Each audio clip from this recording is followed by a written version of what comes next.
Michelle Sundgaard thought she'd be on her own. When I moved here, my husband was stationed in Afghanistan, and I didn't know a single soul in the state of Ohio. The Chicago native had come to the University of Dayton School of Law because of the difference it could make in her career. But she soon discovered the difference it could make in her life.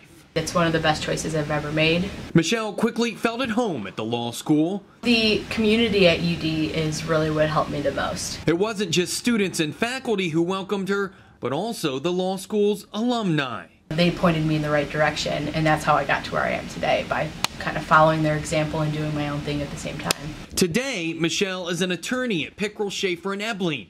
She can see the law school from her office window.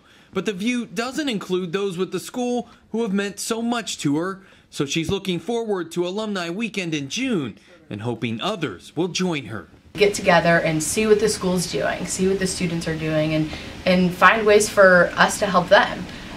We want to continue to grow this legal community, and it starts with us.